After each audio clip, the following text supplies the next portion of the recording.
ভালোই তো আছেন এটা বলে মনটা তো দিলেন খারাপ করে। ভালো কিভাবে আছি রে ভাই? যদি 500-600 টাকা ইনকাম করি, খরচ আসছে 700-800 টাকা, তাহলে এবার আপনি বলবেন ভাই কিভাবে খরচটা আছে? আপনি তো যাই কামান আপনার, কিরে ভাই কিভাবে? আমার ফ্যামিলি আছে, তারপর ছেলে মেয়ে আছে, এরপরে চার্জার বিল আছে, কারেন্টের বিল আছে, এরপরে যায় রাস্তার খরচ আছে।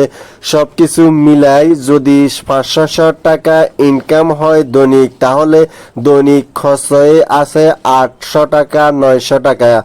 তাহলে কিভাবে ভালো থাকি? টেনশন তো সবসময়ই থাকে, এর উপরে কিস্তির আছে ফেরা। তাহলে সব কিছু মিলে কিভাবে ভালো থাকি? ভালো তো আর থাকতে পারতেছি না। তাই বিদায় কি আর কি করার আছে? এগুলো আর আপনাকে বলেও কি করব? আপনি তো শুধু বললেন ভালো আছি, কিন্তু সবগুলো তো আর শুনলেন না।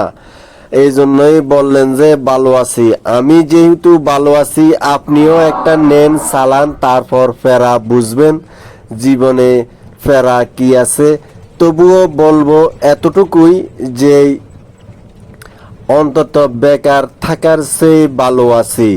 বেকার থেকে যদি আপনার অন্যের উপরে বোঝা হয়ে থাকি, তার থেকে ভালো আছি। যদি দৈনিক 500-600 টাকাও ইনকাম করি, কোনো রকম ডাইল ভাত খেতে আসি দুঃখে আর সুখে।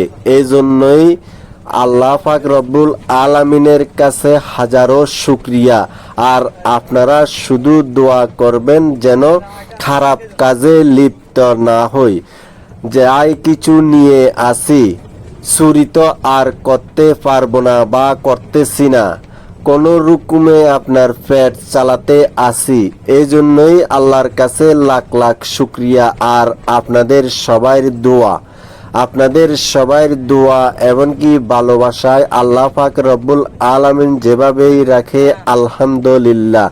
আপনারা শুধু দোয়া করবেন আর আমার ভিডিও দেখে লাইক কমেন্ট শেয়ার করবেন, তাহলেই আপনাদের ভালোবাসায় আমার একমাত্র হাতিয়ার। আপনাদের এই হাতিয়ার আমি হারাতে পারবো না। আপনারা যদি আমাকে সাপোর্ট করেন, তাহলে আমি আপনাদেরকে নিয়ে সামনে এগিয়ে যাবার জন্য চেষ্টা করব। তাই বলবো আপনারা শুধু আমাকে একটু ভালোবাসা দিবেন, এটাই আপনাদের কাছে চাওয়া মিনতি। এমনকি আপনাদের কাছে এটাই আমার